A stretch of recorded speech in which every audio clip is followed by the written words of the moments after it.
Hey, Angie Rae with Girl That's Toxic. Let's talk about Kelly Clarkson again. I like her a lot. Um, Kelly's on the record, she got divorced and it was tough because divorces are tough, as I know, and anyone out there who has been through it, we know it's tough. It's tough. It's tough on everybody. She got divorced in 2020, but a lot of issues, custody, money, the usual. Um, and I really appreciate her bringing this subject up and being willing to talk about it. And what she's saying is that she would not have made it through without getting on some antidepressants. And I think we can recall when Brooke Shields was talking about, being a parent and having some issues, that she too, looked at antidepressants. And remember, Tom Cruise like attacked her and the whole 9 yards. Shut up, Tom Cruise. Fast forward to 2023. We're not doing that. We're not doing that. Um, Kelly is like, look, she said, I looked at my therapist. Ooh, this sounds familiar. And I just couldn't stop sobbing. And I was like, I actually had to cancel some of the other day because I couldn't stop crying. I cannot do this. And at that point, whatever the stigma is that she felt that was behind, having to get on antidepressants, she said, I got over that and I got some help. She said, my thing was, I just can't smile anymore for America right now. I am not happy. I need help. And it was, honest to God, the greatest decision ever.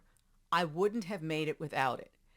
And while I was going through my divorce, I did not get on antidepressants, but maybe I should have.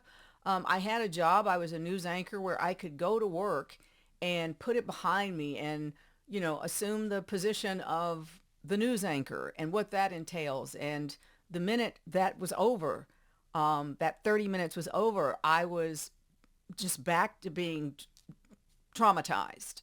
Um, and I'm sure my ex-husband was as well. He's a good guy. Kelly Clarkson has really been through it with this man she married.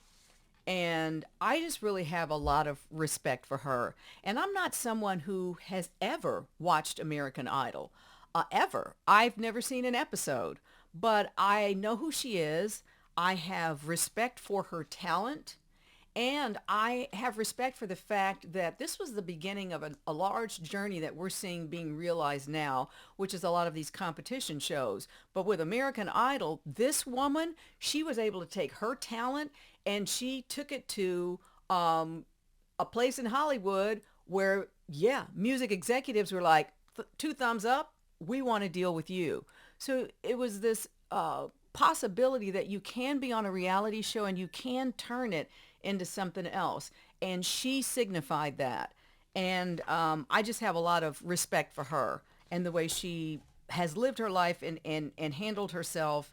And of course, we know she has a talk show now that has moved from LA to New York to better, it's going to be better for her that way, which is really good.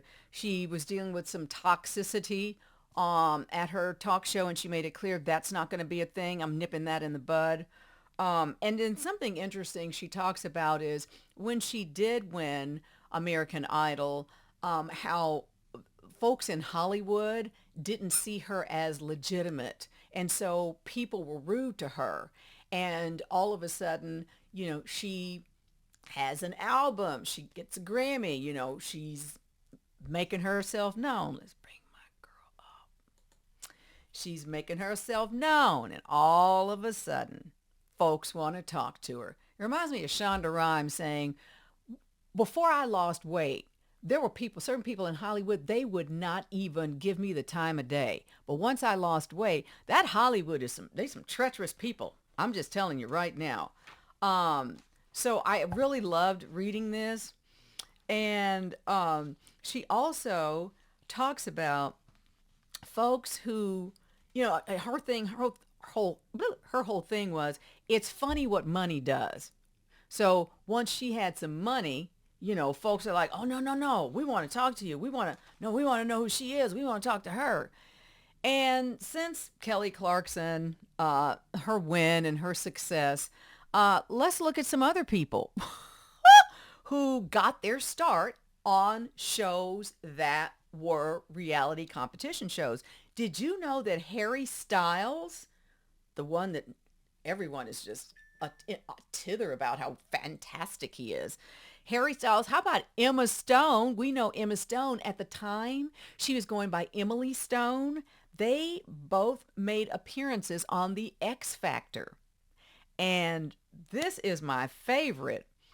And one of them on In Search of the Partridge Family. But John Hamm, the beautiful man of Mad Men, he, one of his first TV gigs was as a contestant on a show that's not around anymore called The Big Date. So it's kind of cool to see where people started, especially from a reality perspective, and then how they turn that into being seen as legitimate stars in Hollywood. There are other competition shows like America's Next Top Model, and I'm always like, but what happened to them? Did they get a contract with, CoverGirl or someone else? Did they get signed by a modeling agency?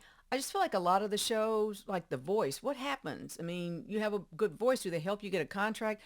I don't know. I don't watch those types of shows, but I really do like Kelly Clarkson, and I like how genuine and real she is. That is why her show is as great as it is, because she is so genuine, so sincere, and so willing to share with us. She's just one of us. That's what I feel like. Yeah, she's got fame and all this, but she is a down earth person, and I like down to earth people. So Kelly Clarkson, 2 thumbs up from me. It's my second. This is the second episode I've done on you. So that must tell you how much I like you.